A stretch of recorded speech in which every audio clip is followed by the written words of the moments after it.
नमस्कार, न्यूज गृह एनालाइसिस एनजीएमा स्वागत छ। म विजय पौडेल। प्रतिनिधि सभा र प्रदेश सभाको निर्वाचनमा नेपाली कांग्रेससँगको गठबन्धनमा नेकपा माओवादी केन्द्र र नेकपा एकीकृत समाजवादी छन्। नेपाली कांग्रेस निर्वाचनमा एक्लै लड्ने हैसियत राख्ने पार्टी हो, तर उसले आम नेता कार्यकर्ताको भावना विपरीत आवश्यकता हो भन्दै माओवादी र नेकपा यससँग गठबन्धन बनाएको छ। यो गठबन्धनमा लोसपा र जनमोर्चा पनि छन्, तर नेकपा माओवादी केन्द्र र नेकपा यसका लागि गठबन्धन बाध्यता बनेको छ। सातो हराएको मानिस जस्तो यी दुई दललाई गठबन्धन बिना पार्टीको निर्वाचन परिणाम के हुने हो भन्ने डर छ। माओवादी केन्द्रमा त विगतमा पनि एक्लै लडेकाले केही आश होला, तर नेकपा यस पनि पहिलो पटक निर्वाचनमा जान लागेकाले एक्लै निर्वाचनमा जाने हिम्मत पनि नरहेको जस्तो देखिन्छ। गठबन्धन बनाएर निर्वाचनमा गए पनि र निर्वाचन पछि पनि गठबन्धन कायम रहने घोषणा गरे पनि गठबन्धनका दलहरूले साझा घोषणा पत्र पनि ल्याउन सकेका छैनन्। गठबन्धनका सबै दलले छुट्टा छुट्टै घोषणा पत्र ल्याएका छन् र कतिपय एजेन्डामा यी दलहरूको घोषणा पत्र एक अर्कासँग बाजिएको पनि छ। आजको न्यूज गृह एनालाइसिस एनजीएमा हामी नेकपा माओवादी केन्द्र र नेकपा एकीकृत समाजवादीको घोषणा पत्रको विश्लेषण गर्दैछौँ।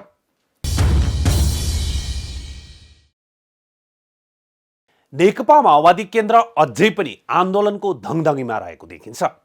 केही समय अगाडिसम्म निर्वाचनपछि आन्दोलनमा जाने घोषणा माओवादी अध्यक्ष प्रचण्डले गर्दै आउनुभएको थियो।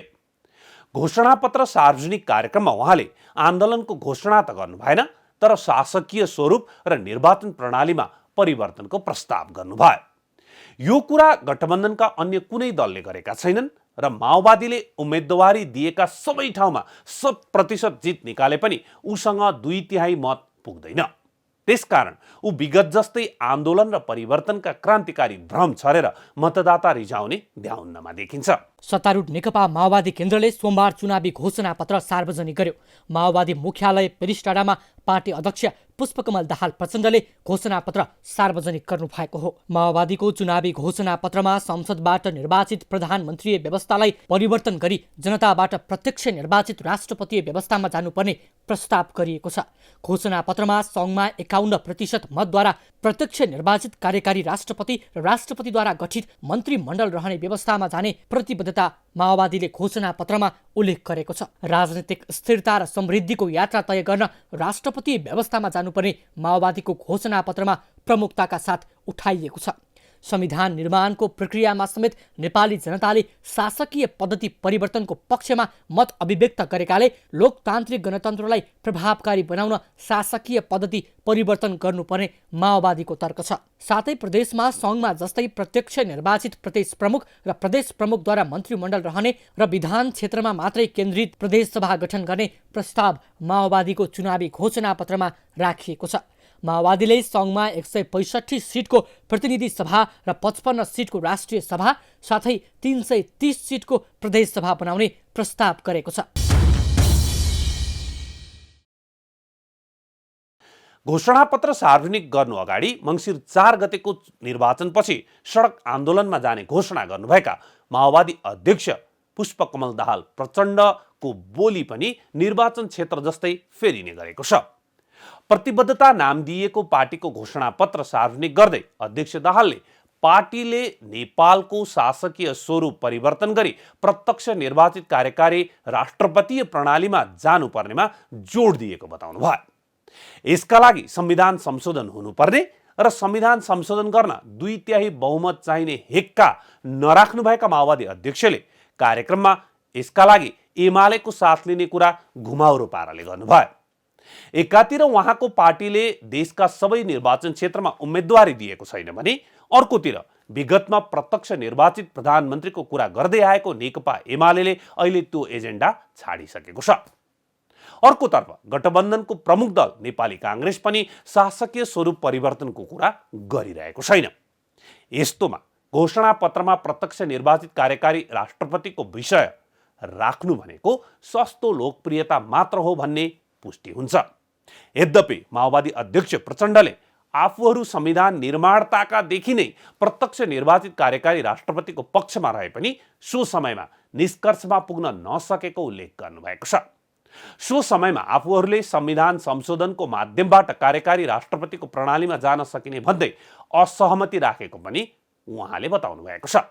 अध्यक्ष दाहालले आम जनताको पहुँचका लागि पूर्ण समानुपातिक निर्वाचन प्रणाली राख्नुपर्ने पनि माओवादीको प्रतिबद्धता पत्रमा उल्लेख भएको बताउनु भएको छ। त्यस्तै राज्यमा सबै वर्ग र समुदायको प्रतिनिधित्वका लागि स्वायत्त क्षेत्र, विशेष क्षेत्र र संरक्षित क्षेत्रको व्यवस्था गर्नुपर्ने पनि उहाँले बताउनु भयो।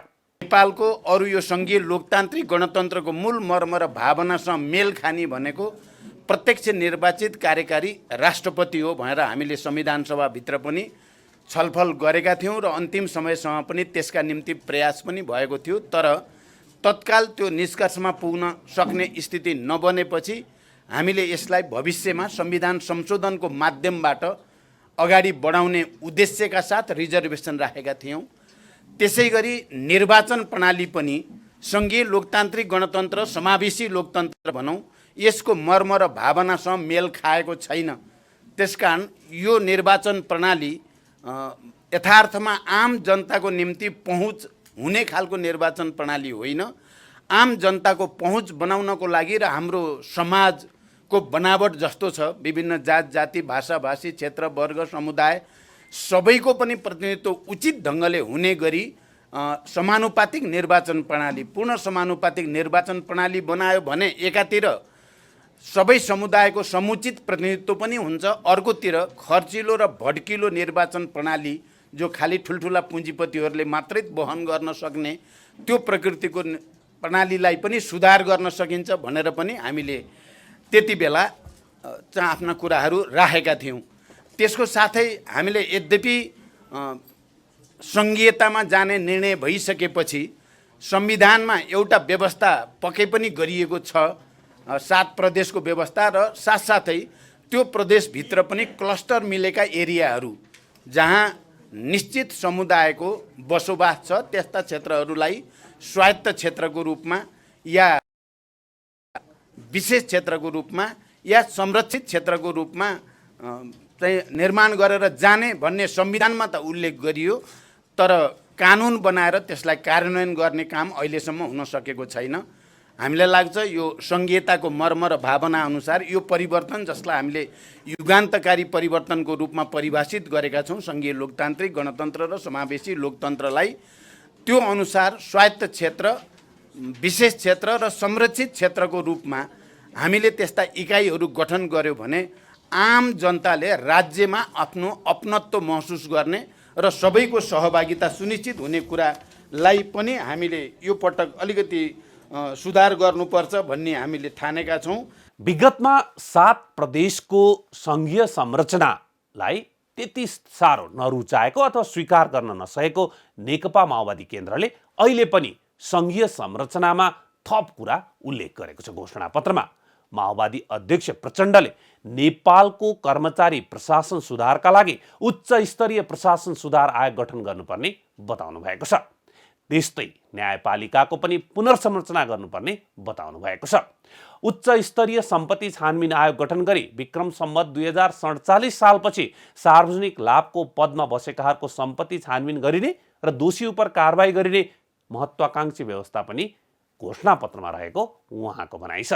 हामी कहाँ एउटा कुरा राजनीतिक परिवर्तन चाहिँ हुने, तर त्यो राजनीतिक परिवर्तन अनुकूल प्रशासनमा सुधार या अन्य प्रणालीमा सुधार जति आवश्यक हुन्थ्यो त्यो सुधार नहुने गरेका कारणले पनि केही वर्षपछि राजनीतिक प्रणालीप्रति, राजनीतिक सिद्धान्तप्रति नै मानिसहरूमा केही नयाँपनको अनुभूति नहुने गरेको पनि छ। त्यसकारण हामीले यो पटक चाहिँ संरचनागत सुधार गर्नको लागि उच्चस्तरीय प्रशासन सुधार आयोग गठन गरी कर्मचारी तन्त्रलाई रूपान्तरण गर्ने, स्वतन्त्र निष्पक्ष र जनताप्रति उत्तरदायी न्यायपालिकाको व्यवस्थापन गर्न, न्यायपालिकाको पुनर्संरचना गर्ने, उच्चस्तरीय सम्पत्ति छानबिन आयोग, किनकि यो सुशासनको कुरा निकै गम्भीर प्रश्न बनेको हामी सबैले महसुस गरेकै कुरा छ।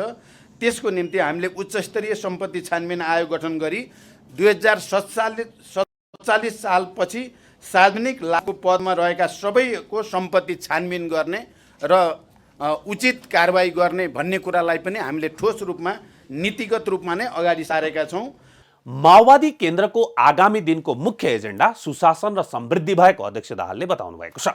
आर्थिक समृद्धिका लागि निरन्तरतामा क्रम भङ्ग गरेर अगाडि बढ्ने उहाँको भनाइ छ। व्यापार घाटा नियन्त्रणका लागि राष्ट्रिय व्यापार प्रतिष्ठान गठन गर्ने, रोजगार वृद्धिका लागि राष्ट्रिय रोजगार प्राधिकरण गठन गर्ने, राष्ट्रिय महत्त्वका आयोजनाको द्रुत कार्यान्वयन र पुँजीगत खर्च वृद्धिका लागि राष्ट्रिय विकास आयोजना कार्यान्वयन प्राधिकरण गठन गर्ने माओवादी केन्द्रको घोषणापत्रमा उल्लेख छ। राजनीतिक परिवर्तन त हुने, तर त्यो परिवर्तनसँग मिल्दो गरिकन आर्थिक प्रगति नहुने, विकास र समृद्धिको यात्रा र रणनीतिक कार्यनीति त्यस अनुकूलको नहुँदा राजनीतिप्रति नै जनतामा कहीँ न कहीँ भ्रम सिर्जना हुने र कहीँ न कहीँ त्यसबाट निराशा आउने गरेकै छ। यो घटना 7 सालदेखि यतापट्टि मात्रै हेऱ्यो भने पनि हामी त्यो एउटा ट्रेनकै रूपमा देख्छौँ। यो पटक तपाईँहरूले सायद नोट गर्नुभएको होला, मैले सार्वजनिक समारोहहरूमा बोल्दा या अन्तर्वार्ताहरूमा तपाईँहरूसँग कुराकानी गर्दा पनि मैले भनेको छु, अहिले अबको हाम्रो मुख्य काम भनेको आर्थिक क्रान्ति, आर्थिक समृद्धि या सुशासन र समृद्धि नै हो। र मैले आफ्नो तहबाट चाहिँ बोल्दा सम्पूर्ण रूपले नेपालमा आर्थिक समृद्धिको निम्ति, विकासको निम्ति केन्द्रित गर्ने कुरा गर्दै आएको छु र त्यसरी नै एउटा क्रम भङ्ग गर्ने सामान्य सुधारको तरिकाले यो हुनेवाला छैन। त्यसकारण आर्थिक क्रान्ति, आर्थिक समृद्धिको निम्ति सम्पूर्ण तागत लगाएर निरन्तरतामा क्रम भङ्ग गरेर जानुपर्छ भन्ने मान्यता हामीले अगाडि सारेका छौँ। व्यापार घाटा नियन्त्रणका लागि राष्ट्रिय व्यापार प्रतिष्ठान गठन गर्ने, रोजगार वृद्धिका लागि राष्ट्रिय रोजगार प्राधिकरण गठन गर्ने, राष्ट्रिय महत्त्वका आयोजनाको द्रुत कार्यान्वयन र पुँजीगत खर्च वृद्धिका लागि राष्ट्रिय विकास आयोजना कार्यान्वयन प्राधिकरण गठन गर्ने, यस्ता संरचनागत सुधारद्वारा आर्थिक विकासलाई गति दिने परिकल्पना हामीले गरेका छौँ। समाजवाद उन्मुख प्रणाली निर्माण गर्नको लागि सामूहिक उत्पादन प्रणाली विकास गर्ने, स्वास्थ्य र शिक्षा राज्यको जिम्मेवारी हुने गरी अगाडि बढाउने, एकीकृत रूपको सबल सामाजिक प्रणाली कार्यान्वयन गर्ने, सार्वजनिक यातायातमा सरकारको भूमिका वृद्धि गर्ने, समानता, समावेशीकरण र विकासको प्रतिफलको न्यायोचित वितरणको संरचनामा जोड दिने भनेर भनेका छौँ। यसैगरी माओवादी केन्द्रले अघि सारेका कार्यक्रमहरूमा कुनै पनि प्रकारको वैदेशिक सैन्य गठबन्धनबाट मुक्त गरी नेपाललाई शान्ति क्षेत्रको रूपमा स्थापित गर्ने, 2 अङ्कको आर्थिक वृद्धिको आधार निर्माण गर्ने, कृषि र किसानलाई केन्द्रबिन्दुमा राख्ने, कृषि योग्य जमिन बाँझो राख्ने स्थितिको अन्त्य गर्ने लगायतका कुरा छन्। यसैगरी जग्गा एकीकरण, चक्लाबन्दी र सामूहिक खेती मार्फत कृषि उत्पादन वृद्धि गर्ने, प्रत्येक प्रदेशमा 2 वटा आधुनिक औद्योगिक केन्द्र निर्माण गर्ने, हरेक पालिकामा 1 औद्योगिक ग्राम निर्माण गर्ने, सरकारी कार्यालयमा नेपाली उत्पादन प्रयोग गराइने पनि घोषणापत्रमा लेखिएको छ। अध्यक्ष दाहालले राष्ट्रिय गौरवका आयोजना, उत्पादनमा आधारित कृषि परियोजना, पर्यटन र औद्योगिक प्रतिष्ठानहरूमा 10 लाख युवाहरूलाई रोजगारीको वातावरण बनाउने र रोजगार प्राधिकरण अन्तर्गत 20 लाख युवा रोजगार र स्वरोजगार बनाउने पार्टीको योजना रहेको बताउनुभयो। नीतिगत र संरचनागत सुधारको साथै हामीले केही ठोस कार्यक्रमहरू पनि यसै अनुकूल हुने गरी अगाडि सारेका छौँ हामीले यो प्रतिबद्धता पत्रमा। त्यसमा कुनै पनि प्रकारको वैदेशिक सैन्य गठबन्धनबाट मुक्त गरी नेपाललाई शान्ति क्षेत्रको रूपमा स्थापित गर्ने, शान्ति क्षेत्रको रूपमा स्थापित गर्ने, 2 अङ्कको आर्थिक वृद्धिको आधार निर्माण गर्ने, कृषि र किसानलाई केन्द्रबिन्दुमा राख्ने, कृषि योग्य जमिन बाँझो राख्ने स्थितिको अन्त्य गर्ने, जग्गा एकीकरण, चक्लाबन्दी र सामूहिक खेती मार्फत कृषि उत्पादन वृद्धि गर्ने, बाली लगाउन अघि नै कृषि मल खेतबारीमा पुग्ने व्यवस्था गर्ने, माटोमा प्राङ्गारिक तत्त्व बढाउन बायोचारको उत्पादन र प्रयोगलाई प्रोत्साहन दिने, रासायनिक मलको उपयोग कम गर्दै जैविक प्राङ्गारिक मल उत्पादन र प्रयोग बढाएर लैजाने, जैविक खेतीलाई योजनाबद्ध रूपले प्रोत्साहन गर्ने, वैज्ञानिक भूमि सुधारलाई अगाडि बढाउने, कृषि उत्पादनको समर्थन मूल्य तोकी कृषि उपजको उचित मूल्य प्राप्त गर्ने सुनिश्चित गर्ने, प्रत्येक प्रदेशमा 2टा आधुनिक औद्योगिक केन्द्र निर्माण गर्ने, हरेक पालिकामा 1 औद्योगिक ग्राम निर्माण गर्ने, वैदेशिक रोजगारीबाट फर्किएकाहरूलाई उद्यममा लगाउने विशेष सहयोग र छुटको वातावरण तयार पार्ने, सरकारी कार्यालयहरूमा नेपालमै उत्पादित स्वदेशी वस्तु उपलब्ध हुने हदसम्म त्यसकै प्रयोगलाई अनिवार्य बनाउने, राष्ट्रिय गौरवका आयोजना, उत्पादनमा आधारित कृषि परियोजना, पर्यटन र औद्योगिक प्रतिष्ठानहरूमा 10 लाख युवाहरूलाई रोजगारीको वातावरण बनाउने, रोजगार प्राधिकरण अन्तर्गत 20 लाख युवा रोजगार र स्वरोजगार बनाउने, आगामी स्थानीय निर्वाचनसम्ममा विदेशमा रहेका नेपाली नागरिकहरूले आफू कार्यरत रहेको मुलुकबाट मतदान गर्न पाउने व्यवस्था मिलाउने, शिक्षालाई पूर्वाधार मध्ये प्रमुख पूर्वाधार मान्दै शिक्षामा लगानी गुणात्मक वृद्धि गरिनेछ। 5 वर्षमा 20% पुर्याउने हामीले लक्ष्य निर्धारण गरेका छौँ। नयाँ सरकार बनेको 6 महिनाभित्र नयाँ शिक्षा ऐन जारी गर्ने, 12 कक्षासम्म अनिवार्य र निःशुल्क शिक्षा लागू गर्ने, शैक्षिक सत्र सुरु हुनु 1 महिना अघि नै सबै पुस्तक शैक्षिक संस्थामा पुर्याउने, प्रत्येक प्रदेशमा 1 प्रादेशिक विश्वविद्यालय गठन गर्ने, सिक्दै कमाउँदै कार्यक्रमलाई व्यवस्थित र प्रभावकारी ढङ्गले कार्यान्वयन गर्ने, हरेक पालिकामा आधारभूत अस्पताल निर्माण गर्ने, गरिब, विपन्न, असहाय वर्गको निःशुल्क स्वास्थ्य उपचारको व्यवस्था गर्ने, बालबालिका तथा ज्येष्ठ नागरिकहरूको लागि विशिष्टीकृत अस्पतालहरूको व्यवस्था गर्ने, उपचारात्मक सेवाको साथै निवारण पद्धति र जनस्वास्थ्यमा क्षेत्रमा जोड दिने, सार्वजनिक यातायातलाई राज्यको संलग्नता र विद्यमानमा सहज र सुरक्षित तुल्याउन अधिकार सम्पन्न यातायात व्यवस्था प्राधिकरण गठन गर्ने, अदालतको आदेशलाई सम्मान गर्दै वातावरणको रक्षामा तात्विक रूपमा प्रतिकूल असर नपर्ने गरी निजगढ अन्तर्राष्ट्रिय विमानस्थल निर्माण अगाडि बढाउने, काठमाडौँ तराई मधेस द्रुत मार्ग निर्माणलाई तीव्रता दिने, सहरी विपन्न नागरिक, ज्येष्ठ नागरिक र अशक्तका लागि सामुदायिक आवास निर्माण गरी आय स्तरको आधारमा निःशुल्कदेखि सशुल्क आवासको व्यवस्था गर्ने, काठमाडौँ उपत्यका वरिपरिका जिल्लाहरू जोड्ने गरी चक्रपथ निर्माण गर्ने, फोहोर प्रशोधन व्यवस्थाको दीर्घकालीन योजना बनाएर लागू गर्ने, चुरे क्षेत्र संरक्षणको लागि त्यहाँ रहेका जोखिमपूर्ण बस्ती तथा अव्यवस्थित कृषिलाई वैकल्पिक स्थानमा व्यवस्थापन गर्ने, वातावरण मैत्री विकासको अवधारणा अघि बढाउने, हरेक पालिकामा वातावरण अधिकृत राख्ने, आदिवासी, जनजाति, मधेसी, मुस्लिम लगायतको समानुपातिक समावेशी प्रतिनिधित्वलाई सुनिश्चित गर्ने, प्रतिनिधि सभा तथा प्रदेश सभाको निर्वाचनमा महिलाको लागि प्रत्यक्षतर्फको 33% निर्वाचन क्षेत्र नै आरक्षित गर्ने र समानुपातिक तर्फको 33% को निम्ति भएको व्यवस्थाको विधि संशोधनमा पहल गर्ने, महिलाहरूले गर्ने अनौपचारिक क्षेत्रको कामलाई राज्यको कुल गृहस्थ उत्पादनमा स्पष्टसँग झल्कने गरी गणनाको व्यवस्था गर्ने, प्रत्येक पालिकामा महिला सहायता केन्द्र स्थापना गर्ने, महिला, द्वन्द्व पीडित, लैङ्गिक तथा यौनिक अल्पसङ्ख्यकको रोजगारीको लागि एक विशेष स्वरोजगार कोष खडा गरी उद्यमशीलतासँग जोड्ने, दलित समुदायलाई विशेष अधिकारको व्यवस्था गर्ने, भूमिहीन र आवासविहीन दलितलाई उचित भूमिको व्यवस्था गरी भूमिहीनता र आवासहीनताको अन्त्य गर्ने, सङ्घ र प्रदेश स्तरमा दलित विकास प्राधिकरण बनाउने, प्रत्येक पालिकामा ज्येष्ठ नागरिकका लागि खाने, बस्ने र उपचारको पूर्ण सुविधा भएको सुविधायुक्त ज्येष्ठ नागरिक सेवाको व्यवस्था गर्ने, राज्यको नीति निर्माण तहमा अपाङ्गता भएका व्यक्तिहरूको प्रतिनिधित्वको व्यवस्था गर्ने,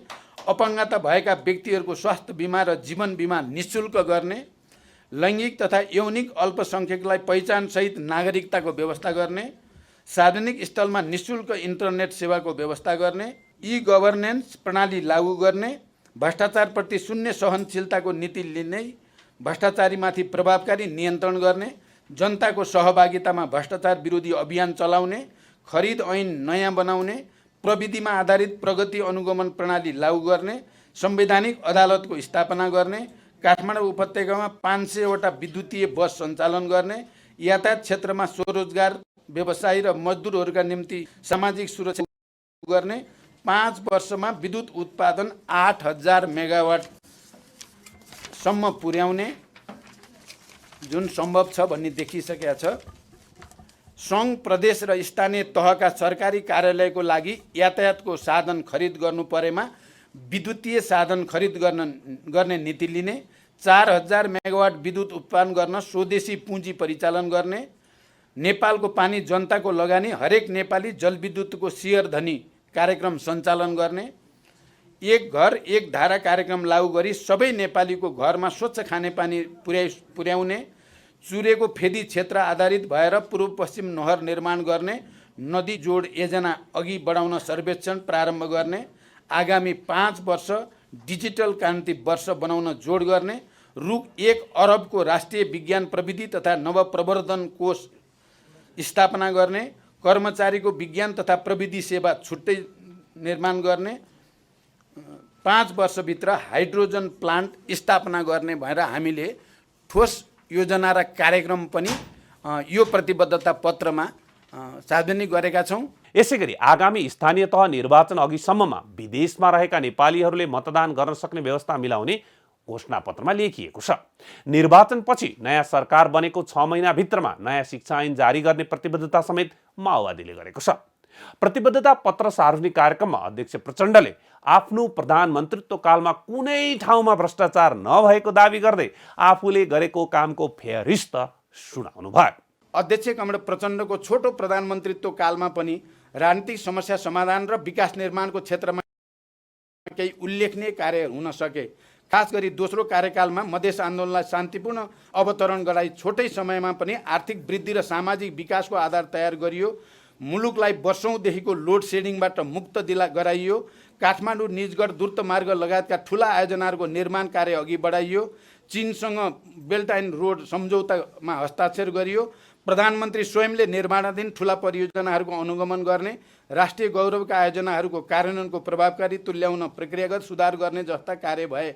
यिनै पहलहरूको आधारमा चौथो त्रिवर्षीय योजनाले राखेको लक्ष्यभन्दा बढी आर्थिक वृद्धि हासिल हुन सक्यो, 7.5% पहिलोचोटि 25 वर्षपछि। यसबाट नेकपा माओवादीको नेतृत्व भएमा छोटो समयमा पनि विकास र समृद्धिको दिशामा धेरै उपलब्धि हासिल गर्न सम्भव छ भन्ने सिद्ध भएको छ। यो त दोस्रो कार्यकालको, पहिलो कार्यकालको विद्युतीकरणको कुरा र मध्य पहाडी लोकमार्ग उत्तर दक्षिण कोरिडोरको परियोजना जो अगाडि सारिएको थियो र त्यो प्रक्रिया अहिले अगाडि बढेको हेर्नुभयो भने माओवादीको पालोमा छोटो समय नेतृत्व लिँदा पनि धेरै राम्रा काम भएका छन्। र म के भन्न चाहन्छु, मैले भन्ने पनि गरेको छु, सबभन्दा ठुलो कुरा, म 2 चोटि प्रधानमन्त्री 9 महिना मात्रै भए पनि त्यो 9 महिनामा तपाईँ कोही पत्रकारले भ्रष्टाचार यहाँ भयो भनेर लेख्न नि पाउनु भएन, भन्न नि पाउनु भएन, भन्ने ठाउँै दिएन, कहीँ कतै भ्रष्टाचार भएन। त्यही कारणले 7.5% आर्थिक वृद्धि दर हासिल भएको मैले बडो गर्वको साथ भन्ने गरेको छु। माओवादीको घोषणापत्र हेर्दा लाग्छ माओवादी अहिले पनि पहिलो पटक निर्वाचनमा जाँदाकै अवस्थामा छ। अर्थात् ऊ संविधान निर्माण गर्दा उठाएका एजेन्डा अहिले पनि बोकेर हिँडिरहेको छ। बोक्नु राम्रो हो, तर माओवादी अध्यक्ष प्रचण्डको भनाइलाई लिने हो भने अहिलेसम्मका संविधान जारी हुनु र त्यसपछिका हरेक सरकारको निर्माणमा उहाँको केन्द्रीय भूमिका रहेको छ। उहाँ साँचो आफ्नो हातमा रहेको पनि बताउनुहुन्छ। हरेक सरकार निर्माणमा केन्द्रीय भूमिका हुने, तर ती सरकारबाट अहिले घोषणापत्रमा लेखिएका कामहरू किन हुन सकेनन्, यसको जवाफ भने माओवादी अध्यक्षले दिनुपर्छ कि पर्दैन। यदि हरेक सरकार निर्माणमा उहाँको केन्द्रीय भूमिका थियो भने ती सरकारहरूले माओवादीले उठाएका अहिलेका एजेन्डा किन पुरा गर्न सकेनन्? यदि पुरा हुन नसक्ने हो भने ती सरकारमा किन माओवादी सामेल भयो? यो प्रश्नको जवाफहरू नखोजिकन क्रान्तिकारी भुत्ते भइसकेको क्रान्तिकारी छवि कायमै राख्न संविधान निर्माण ताकाको जस्तो क्रान्तिकारी कुराहरू गरेर मात्रै, घोषणापत्रमा लेखेर मात्रै मतदाताले पत्याउनेवाला छैनन्। जनमतलाई आफ्नो पार्टीको पक्षमा ल्याउनका लागि विगतमा भएका गल्ती कमी कमजोरी र त्यतिखेर गर्न नसकिएको कुराहरू अहिले घोषणापत्रमा राखेर किन राख्यो भन्ने जवाफ नदिकन माओवादीले मत तान्न सक्ने अवस्था देखिँदैन। आसन्न निर्वाचनमा सबैभन्दा सङ्कटमा रहेको पार्टी हो नेकपा नेकपा एकीकृत समाजवादी।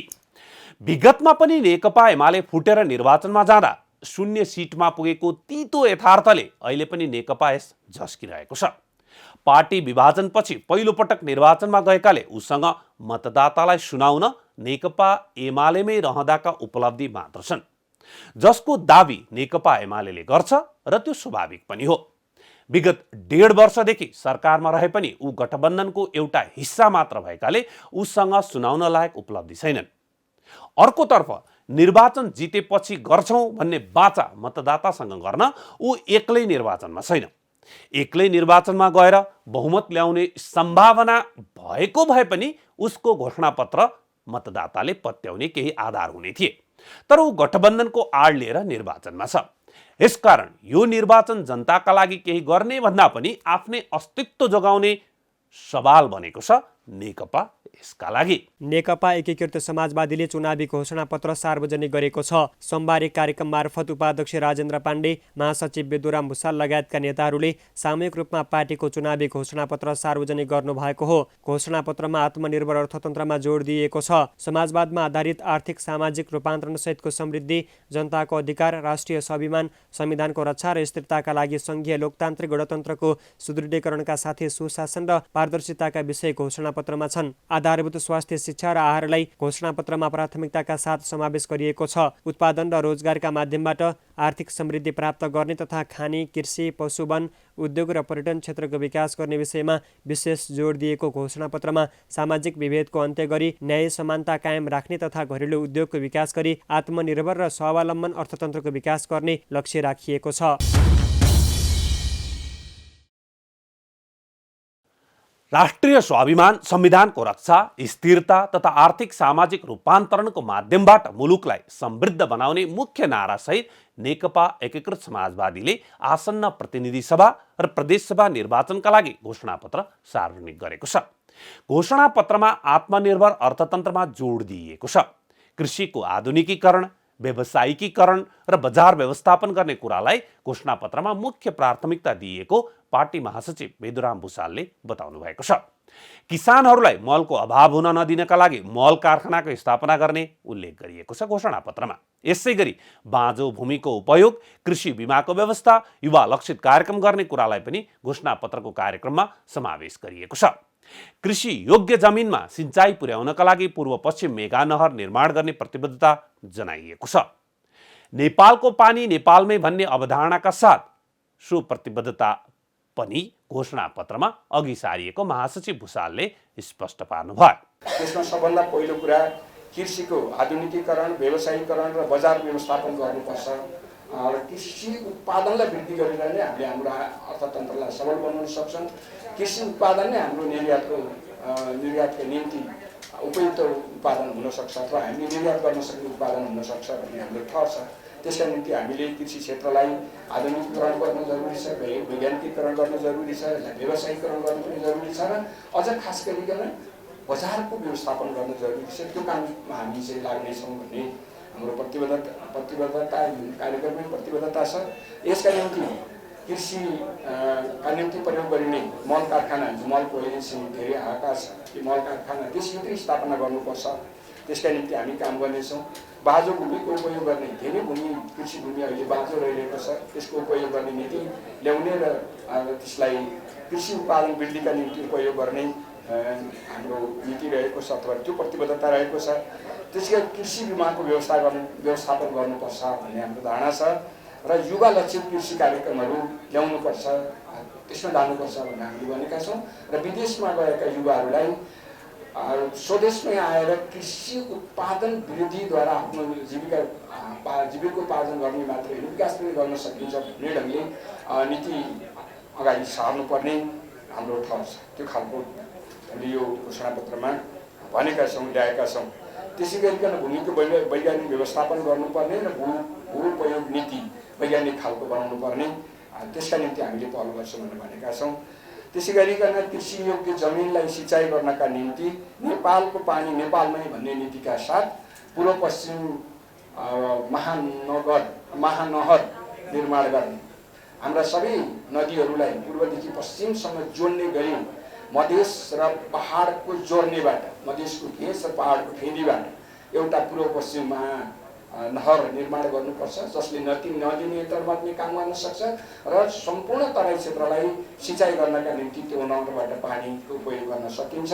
सँगसँगै अन्य परियोजनाहरू पनि निर्माण गर्न सकिनेछ। त्यो महानगरको निर्माण सँगसँगै हामीले चाहिँ यो एउटा मेगा प्रोजेक्टको दृष्टिकोण अगाडि सारेका छौँ। त्यसका निम्ति पहल गर्ने हाम्रो धारणा रहेको छ। त्यस्तै गरिकन पर्यटन विकास र संस्कृति सम्वर्धनको निम्ति हामीले जोड दिनेछौँ, त्यसमा काम गर्नेछौँ। घोषणा पत्रमा कर प्रशासनमा सुधार गर्ने, भौतिक पूर्वाधार र यातायातको एकीकृत योजनाबद्ध विकास गर्ने, हवाई सेवाको विकास र विस्तार गर्ने भनिएको छ। यसैगरी आयोजनाहरू मर्मत सम्हार गर्नका लागि एउटा एकीकृत युटिलिटी करिडोरको अवधारणा कार्यान्वयन गरी मर्मत सम्हारमा सबै काम एउटै प्रणालीले गर्ने, प्रणालीको विकास गर्ने कुरालाई पनि घोषणापत्रमा उल्लेख गरेको छ नेकपा यसले।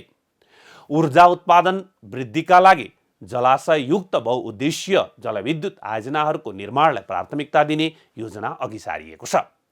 शिक्षा र स्वास्थ्यमा राज्यको लगानी बढाउने कुरालाई प्रतिबद्धताको रूपमा अघि सारिएको पनि महासचिव भुसालले बताउनु भयो। कच्चा पदार्थमा आधारित घरेलु तथा ग्रामीण उद्योगहरू र साना र मझौला उद्योगहरू स्थापना गर्ने र सञ्चालन गर्ने नीति हाम्रो रहनेछ। त्यसका निम्ति हामीले पहल गर्दैछौँ। कर व्यवस्थामा परिवर्तन गर्नुपर्छ, अहिलेको कर प्रशासन कर प्रणालीमा परिवर्तन गर्नुपर्छ भन्ने हामीलाई लागेको छ। त्यसका निम्ति हाम्रा केही धारणाहरू हामीले यो घोषणापत्रमा प्रस्तुत गरेका छौँ। त्यो भौतिक पूर्वाधार र यातायातको एकीकृत योजनाबद्ध विकास गर्ने, हवाई सेवाको विकास र विस्तार गर्ने, योजनाहरू मर्मत सम्हार गर्नका लागि एकीकृत युटिलिटी करिडोरको अवधारणा कार्यान्वयन गरी मर्मत सम्हारका सबै काम एउटै संयन्त्रले गर्ने प्रणालीको विकास गर्ने, यो खालको धारणाहरू रहेको छ। त्यसलाई हामी अगाडि बढाउने हाम्रो प्रतिबद्धता छ। ऊर्जाको उत्पादनमा वृद्धि र व्यापार व्यवस्थापन गर्नुपर्ने, ऊर्जा उत्पादन वृद्धि मात्रै यसको बजार व्यवस्थापन पनि गरेर व्यापारमा पनि वृद्धि गर्नुपर्छ भन्ने हामीले ठहर गरेका छौँ र त्यस खालको योजना अगाडि बढाएका छौँ। साथसाथै ऊर्जा प्रवाह नियमित गर्न जलाशययुक्त बहुउद्देश्य जलविद्युत, सिँचाइ, खानेपानी, बाढी नियन्त्रण, पर्यटन प्रबन्धन लगायतका क्षेत्रमा काम गर्ने गरी ती सबै क्षेत्रलाई समेट्ने गरी आयोजनाहरूको निर्माण गर्ने र ती आयोजनाहरू कार्यान्वयनका निम्ति अगाडि बढ्ने त्यो खालको हाम्रो धारणा रहेको छ। त्यसलाई हामीले प्रस्तुत गरेका छौँ। शिक्षा र स्वास्थ्यको क्षेत्रमा राज्यले लगानी वृद्धि गर्नुपर्छ। शिक्षा र स्वास्थ्यलाई संविधानले मौलिक अधिकारको रूपमा नागरिकलाई प्रदान गरेको छ संविधानले। तदनुरूप शिक्षा र स्वास्थ्यको क्षेत्रमा राज्यको लगानी वृद्धि गर्ने र गुणस्तरीय शिक्षा प्रदान गर्ने र गुणस्तरीय सेवा स्वास्थ्य सेवा पनि प्रदान गर्ने व्यवस्था राज्यको तर्फबाट हुनुपर्छ भनेर तदनुरूपका केही कार्यक्रमिक दृष्टिकोणहरू, केही कार्यक्रमिक अवधारणाहरू हामीले प्रस्तुत गरेका छौँ। त्यसै गरी मानव संसाधनको विकास र विज्ञान प्रविधिको क्षेत्रमा विज्ञान प्रविधिको सबै क्षेत्रमा व्यापक प्रयोग गर्ने र हाम्रो आफ्नै यहाँका जडीबुटी जन्य उत्पादनहरूबाट रोग निदानका निम्ति कसरी काम गर्न सकिन्छ भन्ने सन्दर्भमा आविष्कारका कामहरू पनि गर्नुपर्दछ भन्ने समेतको अवधारणा हामीले प्रस्तुत गरेका छौँ। त्यसैगरी प्राकृतिक सम्पदा, वातावरण र पानीका स्रोतहरूको संरक्षणको खाँचो छ। त्यसका निम्ति काम गर्नुपर्छ। राज्यले यो दृष्टिकोण ल्याएका छौँ। जोखिम व्यवस्थापन सहितको विकास हुनुपर्दछ। अहिलेका विकास योजनाहरू धेरै जोखिम निम्त्याउने खालका छन्। त्यसको अन्त्य गर्नका निम्ति अहिलेका हाम्रा योजनाहरूले गर्दाखेरि आउने बाढी, पहिरो लगायतका जोखिमहरूलाई निदान गर्नका निम्ति, निराकरण गर्नका निम्ति जोखिम व्यवस्थापन सहितका विकासका योजनाहरू निर्माण गर्नुपर्दछ। त्यसका निम्ति हामीले पहल गर्ने, प्रयत्न गर्ने कुरा चाहिँ उठाएका छौँ। त्यस्तै सहरी र एकीकृत बस्ती विकास, आजका हाम्रा बस्तीहरू असाध्यै अव्यवस्थित खालका छन्। यिनीहरूलाई व्यवस्थित रूपमा अगाडि बढाउने, सहरीकरण गर्ने र सँगसँगै सहरहरूलाई स्वच्छ, सुन्दर, हराभरा सहरको रूपमा विकास गर्ने, सबैतिर पार्कहरू निर्माण गर्ने गरी जानुपर्छ भन्ने हाम्रो कार्यक्रममा हामीले राखेका छौँ। त्यस्तै गाउँ सहरमा सहकारीहरूको विस्तार गरेर रोजगारी विस्तार गर्न सकिन्छ, यहाँ रोजगारी सिर्जना गर्न सकिन्छ भन्ने कुरा ल्याएका छौँ। श्रमिक, महिला, बालबालिका, ज्येष्ठ नागरिक, लैङ्गिक अल्पसङ्ख्यक, अपाङ्गता भएका व्यक्तिहरूको सँगसँगै उपभोक्ता र गरिब तथा विपन्न वर्गका मानिसहरू सबैको सेवाका निम्ति हामीले विभिन्न खालका कार्यक्रमहरू प्रस्तुत गरेका छौँ। यी सबै क्षेत्रको हितमा काम गर्नका निम्ति विभिन्न प्रकारका कार्यक्रमहरू घोषणापत्र मार्फत हामीले प्रस्तुत गरेका छौँ। त्यसै गरिकन जातीय छुवाछुत लगायतका समाजमा रहेका विभिन्न खालका विभेद, असमानताहरूको अन्त्य गर्ने, त्यसका लागि अभियानहरू सञ्चालन गर्नुपर्दछ भन्ने कार्यक्रम पनि प्रस्तुत गरेका छौँ। भ्रष्टाचार मुक्त सरकार र स्वच्छ एवं पारदर्शी प्रशासनको व्यवस्था, सबल र सक्षम प्रदेश सरकारको व्यवस्था हुनुपर्दछ, त्यतातर्फ हामीले पहल गर्नुपर्दछ भन्ने कुरा राखेका छौँ। सूचना प्रविधिको प्रयोग, प्रेस स्वतन्त्रता, मानव अधिकार जस्ता विषयहरू पक्ष पोषण गर्ने, तिनीहरूका निम्ति हाम्रो तर्फबाट पहल कदमी गर्ने, त्यो कुरालाई हामी यसरी व्यवस्थित गर्ने गरी राखेका छौँ र पहल गर्ने प्रतिबद्धता जना। श्रमिक, महिला, बालबालिका, ज्येष्ठ नागरिक, लैङ्गिक अल्पसंख्यक र अपाङ्गता भएका व्यक्तिको हक हित, उपभोक्ता हित र गरिब तथा विपन्न वर्गको हितमा काम गर्ने कुरा घोषणापत्रमा समावेश छ। जातीय छुवाछुत लगायतका सामाजिक विभेदहरू मेटाउन पहल गर्ने, भ्रष्टाचार मुक्त सरकार, स्वच्छ एवं पारदर्शी प्रशासन तथा सबल र सक्षम प्रदेश सरकार हुनुपर्नेमा पनि जोड दिने नीति लिइएको महासचिव भुसालले बताउनु भएको छ। राष्ट्रिय हित एवं स्वाभिमानको रक्षा तथा सीमा सुरक्षा र आवागमनको व्यवस्था गर्ने, स्वतन्त्र, असंलग्न, सन्तुलित अन्तर्राष्ट्रिय सम्बन्ध कायम गर्ने कुरा पनि घोषणापत्रमा छ। राष्ट्रिय हित एवं स्वाभिमानको रक्षा र सीमा सुरक्षा आवागमन जुन छ हाम्रो सीमा क्षेत्रमा, खास गरिकन जुन मुलुकसँगको हाम्रो सिमाना खुला छ त्यहाँको आवागमनमा असाध्यै ठुलो समस्याहरू छन्, त्यहाँ व्यवधानहरू छन्, तिनीहरूलाई व्यवस्थित गर्नुपर्दछ भनेर पनि हामीले हाम्रा कार्यक्रमिक दृष्टिकोणहरू प्रस्तुत गरेका छौँ। परराष्ट्र सम्बन्धको सन्दर्भमा स्वतन्त्र, असंलग्न र सन्तुलित परराष्ट्र नीति, यो खास गरिकन पञ्चशीलका सिद्धान्तहरूमा र संलग्नताका सिद्धान्तहरूमा र संयुक्त राष्ट्रसङ्घको बडापत्रका सिद्धान्त मान्यताहरूको आधारमा हामीले सबै मुलुकसँग, हाम्रा छिमेकी लगायत सबै मुलुकहरूसँग समानताको सम्बन्ध राख्नेछौँ। त्यो खालको सम्बन्ध कायम गर्ने हाम्रो प्रयत्न, हाम्रो पहल रहनेछ। हामीले कार्यक्रमिक अवधारणाको रूपमा प्रस्तुत गरेका छौँ। त्यसै गरिकन हाम्रो मुलुकमा बाह्य लगानीको खाँचो छ विकासका निम्ति, तर त्यो बाह्य लगानी हाम्रो राष्ट्रिय स्वाभिमानमा बाधा नपर्ने खालको हुनुपर्दछ। राष्ट्रिय स्वाभिमान, राष्ट्रिय आवश्यकता अनुसारको वैदेशिक लगानीलाई स्वागत गर्ने र त्यसका निम्ति सहज खालको वातावरण निर्माण गर्ने, त्यसका लागि हामी पहल गर्नेछौँ, हामी प्रयत्न गर्नेछौँ भन्ने यी विषयहरू सहितको यो घोषणापत्र हामीले प्रस्तुत गरेका छौँ। वैदेशिक लगानीका लागि सहज वातावरण निर्माण गर्ने प्रतिबद्धता पनि घोषणापत्रमा गरिएको छ। नेकपा यसको घोषणापत्रका कुराहरू एकातिर छन्, उसको पार्टी अस्तित्वको कुरा एकापट्टि छ। हुन त अहिले गठबन्धनमा रहेकाले जहाँ नेकपा यसका उम्मेद्वार छन् त्यहाँ गठबन्धनका अन्य दल नेपाली काङ्ग्रेस, माओवादी केन्द्र, लोसपा, जनमोर्चा यिनका उम्मेद्वार नहुने भएकाले ती पार्टीका मतदाताले पनि नेकपा यसलाई 100% मत दिएमा उसले जित्ने सम्भावनाहरू पनि रहन्छ। तर त्यो अवस्था आउनको लागि मतदाताले मत दिनुपर्छ र अन्य पार्टीका मतदाताले नेकपा यसका उम्मेद्वारलाई मत दिने सुनिश्चित भएमा नेकपा यसले आफूले उम्मेदवारी दिएका ठाउँमा जित्ने सम्भावना पनि हुन्छ। अर्कोतर्फ उसले प्रतिस्पर्धी नेकपा एमालेसँग पनि लड्नुपर्नेछ। यो सबैलाई चिरेर अगाडि बढ्न सकेमा नेकपा यसले पनि आशातीत परिणाम निर्वाचनमा ल्याउन सक्ने देखिन्छ। हस्त न्युज गृह एनालाइसिस NGA आजलाई यति नै। हामी सबैलाई बिदा दिनुहोस्। नमस्ते।